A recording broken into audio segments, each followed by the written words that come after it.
thank you all for being here. My name is Matt. I'm a fourth-year MBA student at Yale University, and today we're here to chat with you a little bit about the Student Leadership Program and Patient Partnership Program that we've been doing for the last 3 months or so. Just to give everyone kind of a brief overview of what this program has been all about, it's really been an exercise in empathy building through joint perspective taking.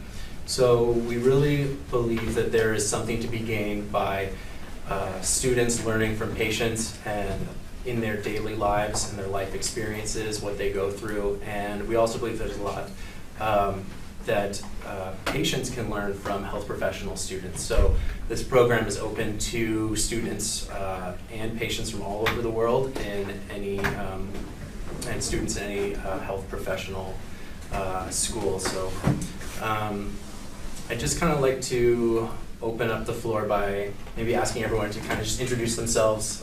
Maybe we can start with you, Robert. So my name is Robert Trevino. I'm a fourth-year medical student at Rush in Chicago.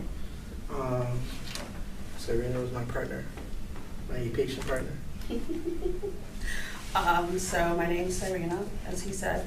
I am sort of in a gap year right now, so I finished my PhD last year, and I am actually going to be starting an MSW program this fall. My name's Charlie. I will graduate undergrad at Arizona State next week, and then I'll start my MSW at the University of Washington in Seattle in the fall.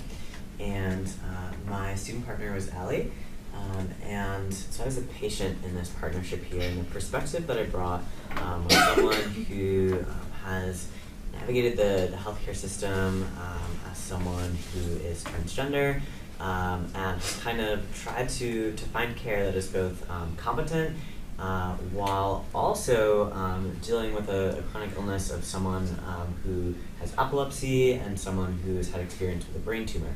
And a lot of our I'll leave it at that. I'll go into it more later. Yeah. Like you said, I'm Allie. I'm a first year at the University of Southern California's Master's in Occupational Therapy program. Hi everyone, my name is Galym. I am a second year MD MBA student here at Stanford, and my partner was Allison Cameron. I think she's around somewhere, maybe not able to find this room at the moment, but yeah. Okay, great. So just to give a really brief overview of kind of what the program entailed, students were paired with patients for about 3 months or so, in which they participated in bi-weekly Skype interviews with each other, and also created a shared online journal in which they could kind of debrief about their feelings, about their daily experiences, and kind of about what they were going through. And this journal was shared, so it could kind of help them prep for the next conversation. And we also had some videos that were done, video debriefs that were done by the students and patient pairs as well. And we really think that a lot of really interesting moments and learning kind of came out of these experiences. So I'm kind of interested to hear and to share with you all what those experiences were. So why don't we just start by, and anyone can kind of feel this, but what were your first initial impressions of the program? What did you expect, and how did those expectations kind of change throughout the experience? I guess my initial reaction was that I know when it comes to med school and medical education, even though Allie's in OT school, the same kind of applies there in that there's really only a typical Stanford did a study in 2011 where only an average of 5 hours are spent towards LGBT-related health, which really isn't even enough time for the G, let alone the L, B, and the T.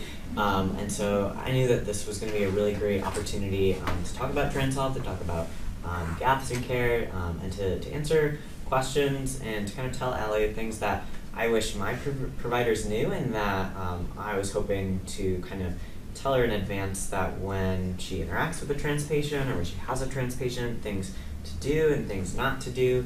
And over time, I ended up learning a lot more about kind of healthcare profession, that kind of educational structure where I had a lot of, I think, misconceptions about what the power dynamics were within that system. And then, so I thought it was going to be a lot, I thought it was pretty simple and straightforward about, well, this is like why she learns what she learns, and this is why she's not learning what she's learning. And I quickly found out that those were poor assumptions on my part.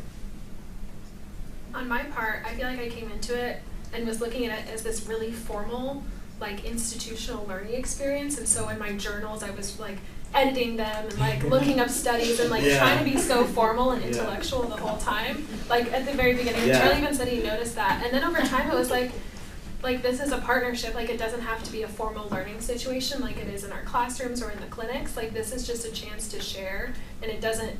You don't have to like. It was okay if I put my foot in my mouth once in a while. It was okay if I like made some mistakes, and Charlie was always there, like very gracious, and to correct my assumptions or to teach me new things. And so I think that was really, great that it was so collaborative and kind of a more informal experience than what we typically get in medical education.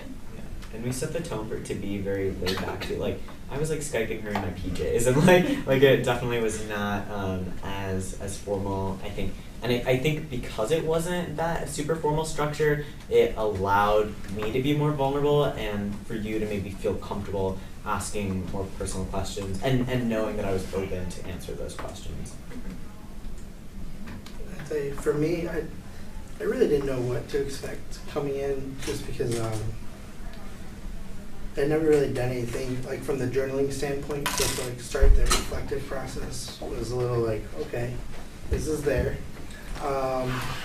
But what was interesting was we quickly bonded over finishing a PhD, and that kind of set a tone for our conversations, where sometimes we would go still not being formal, but we'd still like find ourselves drifting academically. It was kind of funny. Because we both had, we had some other interests when it comes to like education, and so we, near the end we were starting to think a lot more about how these themes can be intertwined within education, whether it's in medicine or from her future endeavors in social work. So it was interesting because it was like we had this partnership when we talked about kind of, I think, the original intention with what our lives were like, but then we almost always found ourselves going back to this curriculum, education, academic type stuff, and then would sit in that pool for a little bit. Yeah, I mean, obviously what he said is what happened. You get to like science PhDs on the phone. We're not going to talk about ourselves very much. I think we started out sort of trying to keep in line with what I sort of perceive as original goals, were to kind of talk about our lives and talk about what we were experiencing. And I think we both said, oh, crap, we were going to talk about that much. So what we actually, the dynamic we actually ended up developing was more examining the practice of medicine and examining medical education through the lens of an MD, PhD student and a failed MD, PhD student. So basically what we ended up doing was sort of drawing from his experience now being in the clinic and my prior experience as being a student with a chronic illness, and sitting and thinking, okay, how can we change the way that medical students are trained? Where can we, appropriately is not the right word. Where can we start bringing patients into this discussion? How early can we do it? How can we make it as effective as possible alongside the vast amount of scientific knowledge that medical students have to learn? But in reality, the social behavioral aspects of medicine are far more important than the science. You can always Google the science stuff. I mean, it's true. It's true. You can always Google that stuff, but you can't just walk in and learn how to work with a patient as a human being. So we started discussing ways in which medical education could start to approach that type of educational like symbiosis, if you will, rather than what you have now, where you kind of do 2 years of science, and then they say, hey, go, touch patients now. So that was, I think our dynamic was probably not quite what the original goal of this was, but I still think it was a very effective partnership because we were kind of throwing around ideas. I'll just add, a little bit in contrast to the age similarity here, my patient partner was Alison Cameron, and first of all, she is double my age, but she's also from Scotland, England area, so there's a little bit on the timing. It would be her morning, my evening, or vice versa. And so my first challenge was, how can we build a connection fast? And what was surprising is that not only did she speak Russian fluently, because she majored in Russian, and I speak Russian fluently because I was born in Kazakhstan, but she did a research paper on a rural region of Kazakhstan where my tribal clan is from. How would you, Matt, you did a great job, Matt. I don't understand how that's even possible. But that's been secretly working it out. There's some algorithm. But what I was greatly surprised by was how quickly our connection grew, and I think what was interesting is because Alison isn't just a patient, she is a patient leader. So she is a patient advocate, and she uses her story in a way to actually influence policy and to influence organizations. We both didn't talk too much about our own lives at first, but we just went, all right, what's the problem? And so we were more problem-oriented, and so she would send me all these pictures of her on protests against the NHS in England, and so it was very engaging. But what was I would say that what I came out of it was to see just how much we, at least at Stanford Medicine, maybe a lot of the medical schools in the U.S. are missing out on is an early and also prolonged exposure to a patient with that is also maybe a patient with chronic issues. So in this case, I just compared it to myself. So even at Stanford, where you think, all right, you would get a very good education, our first 2 years, we have standardized patients. So these are active patients. And you talk to the same active patient. One day he's got cancer, the other day, this person is a young guy that's got some other disease. And it's like, this is actually messing up my education. Like, it's actually discombobulating my mind to try to figure out. And obviously can't have, the moment we walk out of these rooms, this is where we do the simulations. We walk out and then we start talking about, hey, did you go to this concert? So it's like, it's just so confusing. It messes up with your mind of what a patient is. And then when we go to clinic in these first 2 years, we get 30 minutes. We get 30 minutes to an hour with the patient, and then that's it, we're gone. It's like we use patients as a way to train our own history taking, which is important, it's necessary, it's part of it. But what I found actually interesting was in the first 3 patients I saw, they all asked for my phone number or some kind of email back in order for us to continue. I went to my instructors and said, hey, I keep being asked for my contact information. Is that okay? And he said, no, you need to stop doing that. And at first I thought, man, that's cold. But at the same time, I do realize some practical aspects of it. You can't give your full emotional attention to each patient you're seeing, otherwise you're just going to burn out. But I just understood that my conversation and my exposure to Alison through this program, just realized that it didn't even take too much of your time, but if each one of us in medical education can have this exposure paired up, it just enriches exactly and it revitalizes your passion that you came in for. Okay. Well, that actually is something that we had been talking about because it's an interesting structure. And out of curiosity, who in the room identifies as like medical student, graduate student? Anyone else? Okay. Patients, like faculty, undergrads, side, and then did that cover most people? Physician.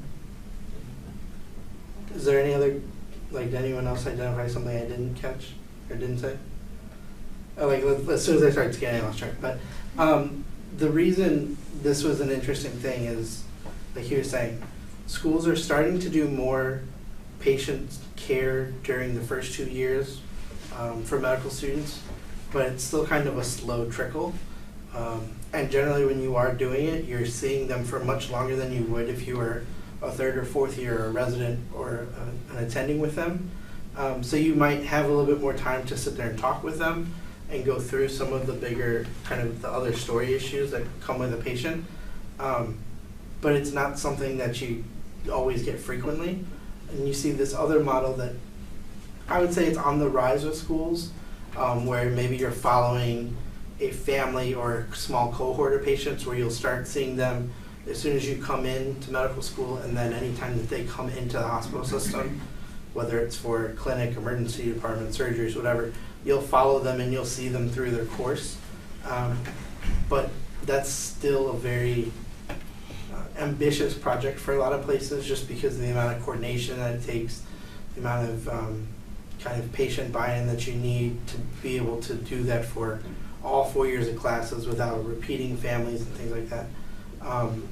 But it creates this interesting question of how do you start getting those types of interactions with patients, where you can start to kind of see both sides, the kind of the medical clinical stuff that's going on, maybe for more of the acute stuff, but then also managing how they manage their chronic aspects of their illness. And that's something that we had talked about in terms of what sort of programming can you start to input in schools to really help move that along further, so that you're not in that position of you're a first year and you go into preceptor and you see that you're there for an hour, but you end up seeing one patient because kind of there's not a lot of structure to it.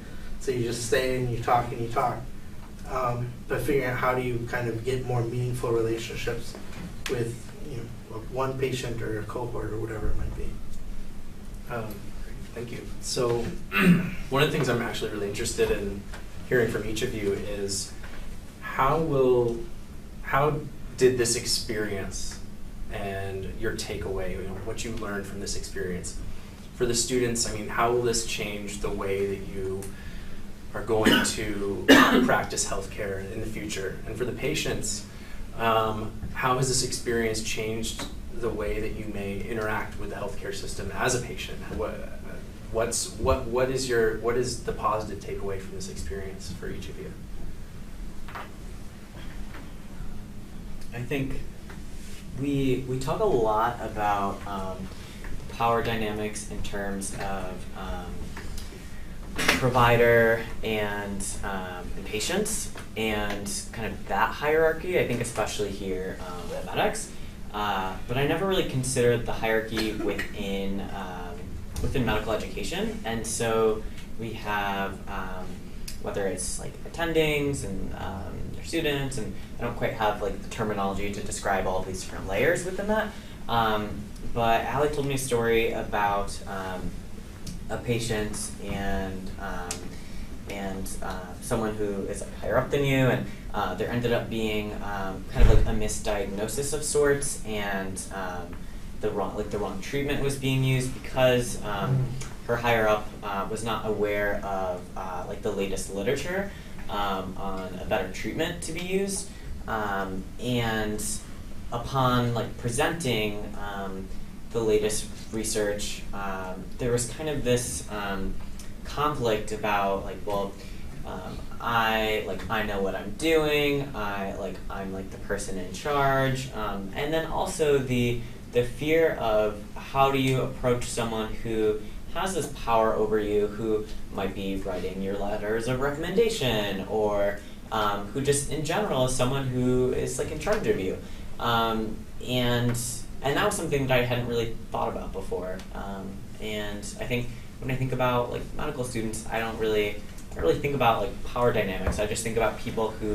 are learning how to take care of patients. And I think that was like a conflict or like an obstacle that I never really like, cared about for you before, because I never even crossed my mind that it was something to have to deal with. Yeah, I think that's a great point. Just to go in terms of like the totem pole, medical students on the bottom of the totem pole, then you've got sub-internship students, then you got the interns, then you got the residents, then you got the chief resident, and then you got the attending. I mean, it's it goes all through that. There was one time when I was just very enthusiastic. We were in the elevator, and it wasn't even the attending, it was the chief resident, and I shared something about the patient, and he said, "Hey, that's nice. Why didn't you share that with the other, with the resident before it gets to me?"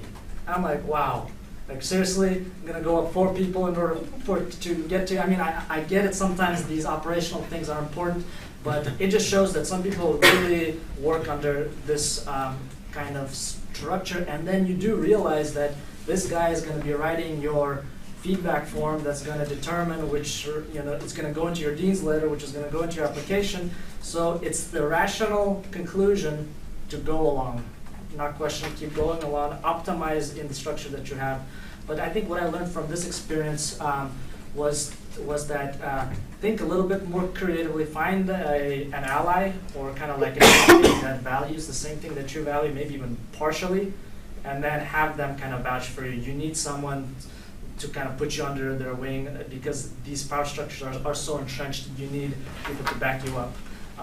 But as long as you can find someone like that, then it makes it easier. Independently, I just think it's very hard. You have to have a lot of courage for it, which is great, and you need to have some kind of leverage. And in medicine, I think the people in the network is probably your strongest lever.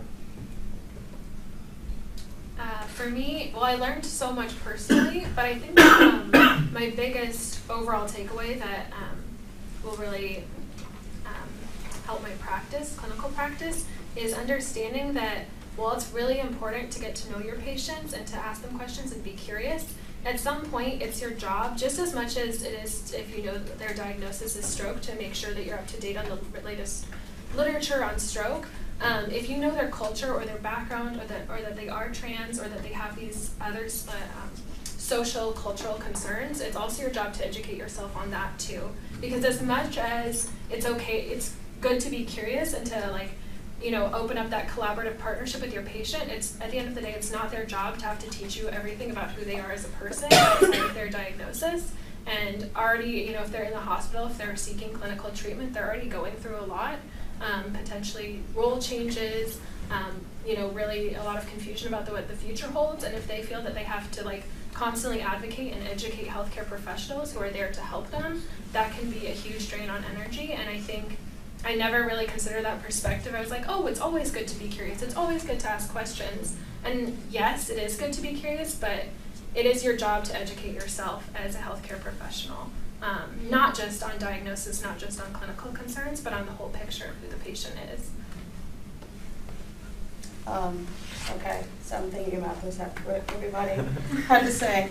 I think probably what I learned from this is something that I kind of had the seeds for anyway, which is, I didn't value as much as I did after we had our discussions on a regular basis. I didn't really value as much how having some type of medical training and having some level of scientific training really influences your care. Because, we're talking about hierarchical structures. Well, patients are sort of outside the structure and at the bottom of the structure at the same time. And so that body of knowledge that physicians think they have is sort of wielded as this power they have over the patient. So you sort of diffuse that if you come in and you use the proper terms for things, and you go in and you say, I do blah blah blah blah blah. And so when we were discussing kind of what a patient experience is, over and over again, I'm reflecting on my own patient experiences.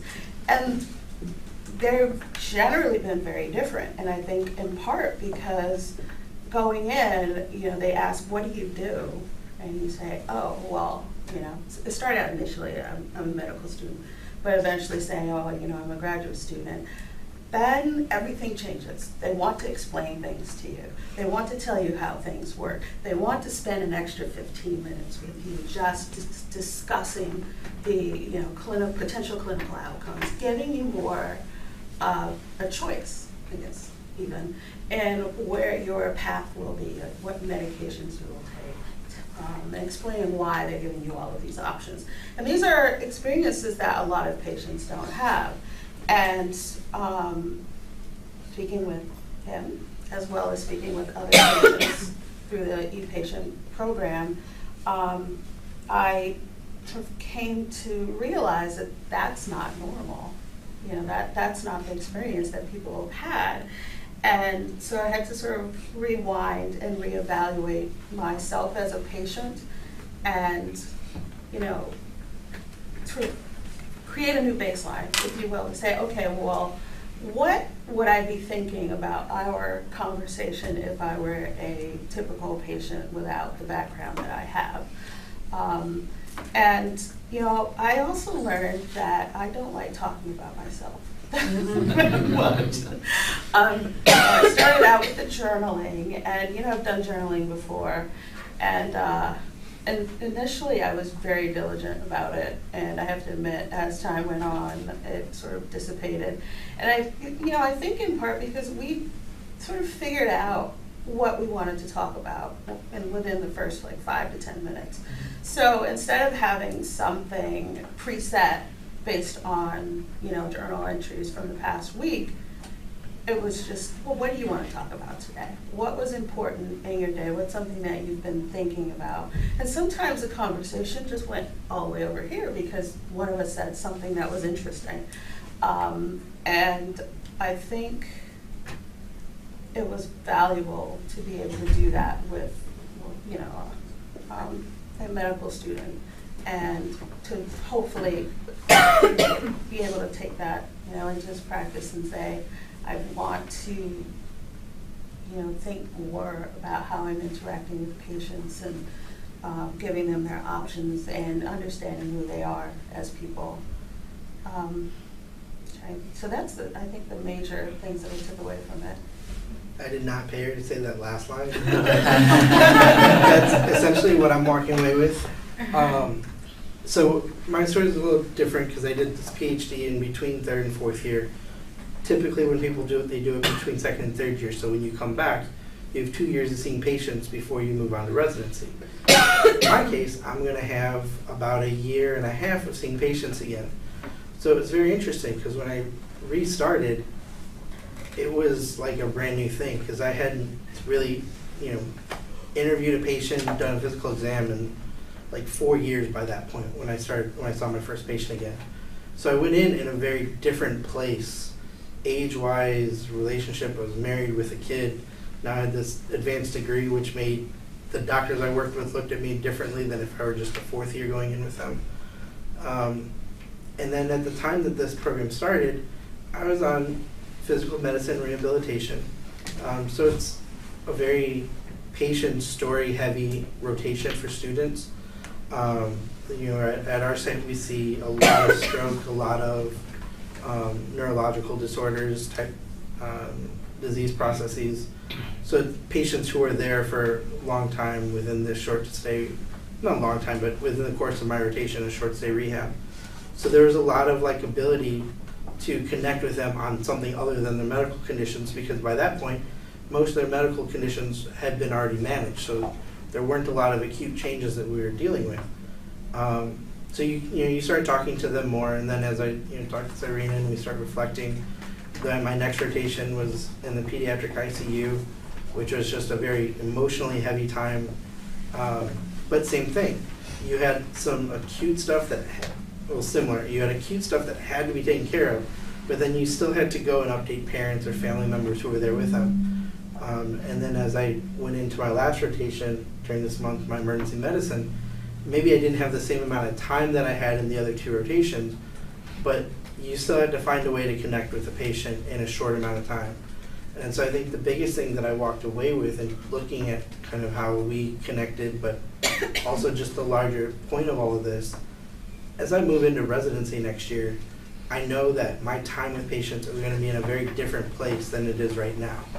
But that doesn't mean that I can't find ways to still have a 1 or 2 minute piece where I can find a way to connect with them, whether it's in the emergency room setting where it might be multiple short little visits with a patient over the course of their couple hours, or if it's in like an ICU setting where I'm following a patient for weeks at a time when they're there. But it's definitely something that in the scope of how quickly things can progress as a resident, you have to make a concerted effort to want to find those connections with patients. And I think this experience has definitely made me more cognizant of that. And that's something that, you know, come next July when I start seeing patients as a resident, that I'll take with me in terms of making sure that no matter what setting I'm in, I find even a small thing to connect with them, so that it's not just a, you come in, you tell me what your problem is, and I get you to wherever you need to be for your next round of care. Great. I just want to give the opportunity for anyone to ask any questions. Are there any questions? If there are any questions, I'll talk. I got something one thing to say as well. I think what I'm coming away with from this, and then also from seeing the audience as well, is that it seems to be that there is like a misallocation of information, in the sense that when I am in my first 2 years of clinical years where I'm not seeing patients yet, it's kind of that like imprinting stage, like in child development, for example. You can tell a little duckling that a cat is its mother. It's unnatural, but it'll believe that for the rest of its life, right? But same thing, I feel like as a medical student, in these 2 years, you tell me how the medical system is supposed to work, I'm gonna believe that's how it's supposed to work for the rest of my life. I think this experience has shaken that up a little bit. It's like, hey, here's a patient, this is the natural experience. Here's a patient, and now talk, discuss, this is gonna show you the more natural of what it means to be a healer, or just not even a healer yet, because I'm not treating, Allison, but at least to see what a real patient is over a long term, that's what's natural. So what's interesting is, for example, now that I listen to our deans, and they speak really highly, and they speak of patient-centered everything, it's great. I hear that, and I'm internalizing it in a completely different way than in my peers around the table. They're all sitting there and they're thinking, all right, step 1 score, how am I going to study this? They're already down the path. They're imprinting stage, they're going to need some serious rehab along the way. And most of them will probably get to it, right, at some point. Eventually, during residency, they'll say, oh man, this is what shit is all about. So, because we have so much to gain as medical professionals, whether you're nursing, physician assistant, doctor, whatever, and patients have so much to share, it's like, it just makes me wonder, why hasn't there been a program like this that every medical school has? And the activation energy to reach it aren't that high. I mean, you were able to put it together so nicely. Or maybe it took a lot more effort. But the value gained from that, it's a huge ROI on the way to structure people's thinking going forward. Any questions from the audience? Yeah, I have some questions. I'm Lisa Bernstein, ePatient, amongst other things.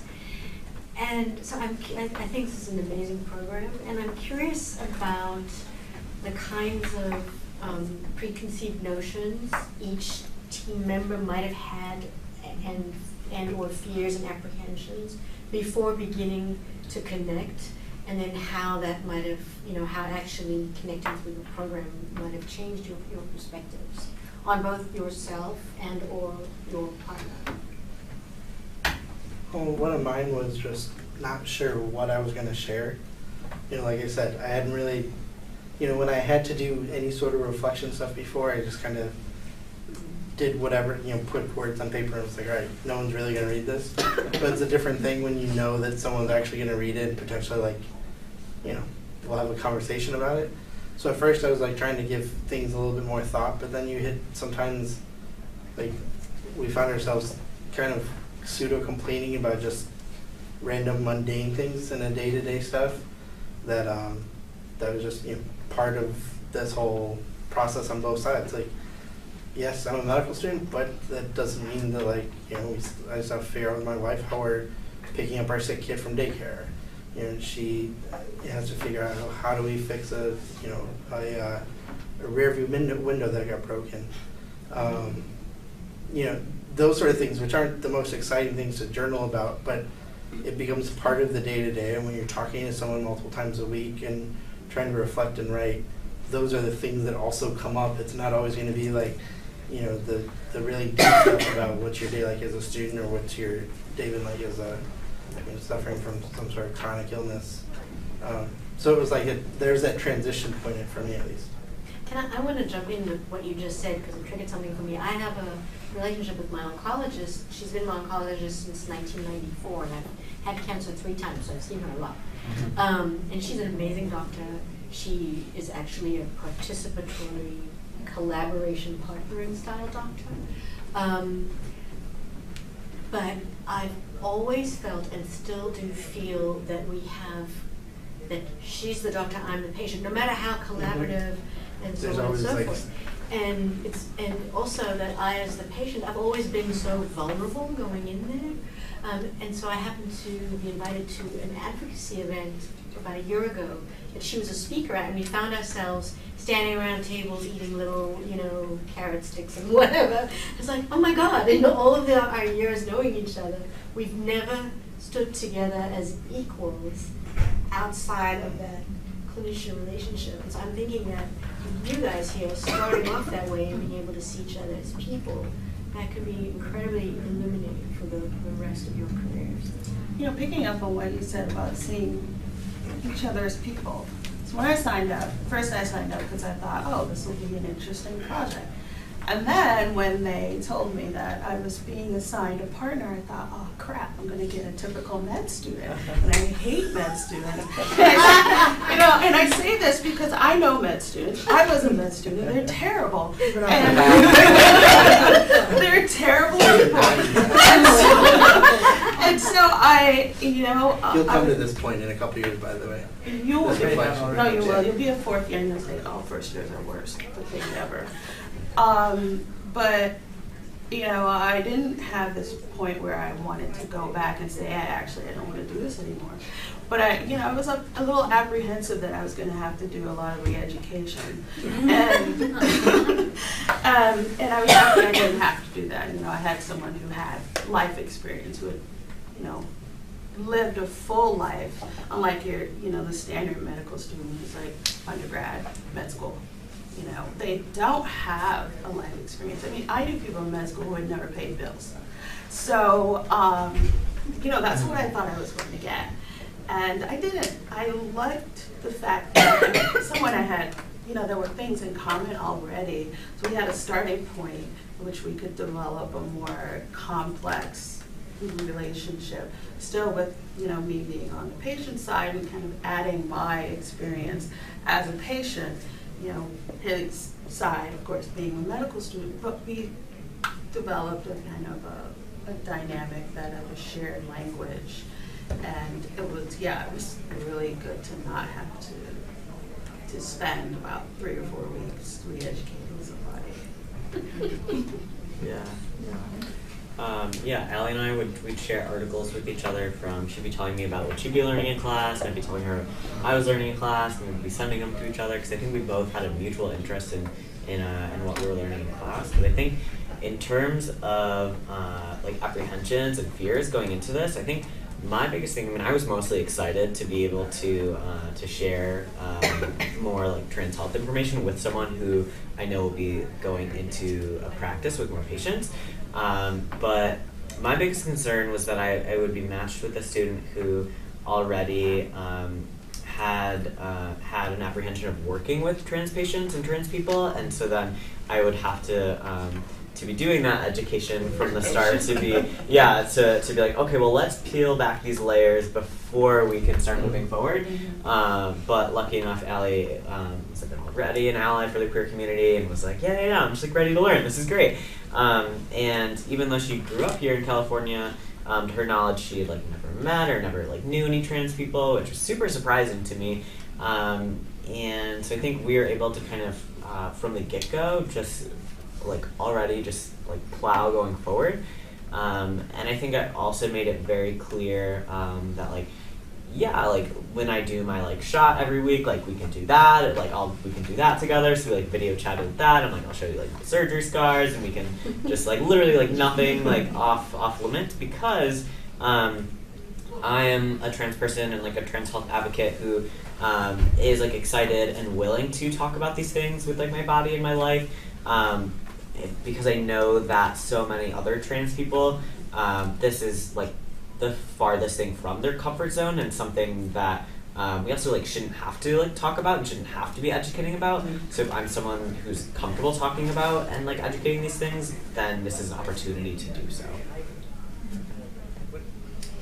For me, it wasn't so much like apprehensions about Charlie, it was apprehensions about like what I would bring, and I was nervous because I knew he was trans, and I had that like I would, and I mean I definitely came off as ignorant multiple times, but like I was just wanted to, yeah, I thought I will. Okay, I like one of our first Skype sessions, Charlie was talking about binders. And for some reason, I thought he was literally like referring to an academic binder, and like, he was saying, yeah, trans people with their binders. And for like 5 or 10 minutes while he was talking about this, I was like, oh, I didn't know trans people would carry binders, but like carry binders with them. And then I realized it was, like chest binding, and yeah. So that was just a moment of like, oh my gosh, total disconnect. But I was a little apprehensive about like. I want, I started out, as I was saying, so formally, like, being very PC. And I think it was great to, like, be able to, like, kind of push that aside and just be able to learn and, like, be able to, I was so lucky Charlie was so willing to, like, share with me his whole story. So that was my main apprehension, but definitely unfounded and definitely had a great experience getting to know him. I have a question just in terms of, I don't know if there's time, but it seems like a disconnect between the kind of relationship that you can have in this type of program and then the limitations of the actual doctor-patient relationship, which is like you get 15 minutes or something like that. And so I'm kind of struck by also what you said about the emails, because I definitely have a lot of email contact with my doctors. And I think also oncology, because I will email my oncologist. I've often actually broken sort of health news to my oncologist by like getting information from social networks or people who are on the ground at ASCO, and they're like, sending the most recent articles, and she hasn't even read them yet. So a lot of times I think those relationships are not unheard of. But I'm thinking to myself, there's no way that actually a physician could sustain those kind of relationships with all the patients. So I don't know how you fix that, because even if you kind of want this better relationship with the patient, you can't really do that with the workload. I mean, to go on one thing real quick, when I was on my PhD rotation, we actually had a social media talk, and it was a talk for the residents, and the students were there. But it was social media, so you had people from HR and compliance there, as well as a lawyer there. And a big part of the conversation was about kind of the social media boundaries with patients. That was something where, they were like, look, the way that this is going is more and more institutions are having hard lines drawn in the sand of these are not, the types of things that you have. And they have, patient portals that are supposed to have that connection ability, but yeah, from those of you, the eye rolling, you know what I'm talking about in terms of how well it actually works for what it needs. So you're kind of stuck in the spot, and then because the reason it came up was there was a resident in the room who had a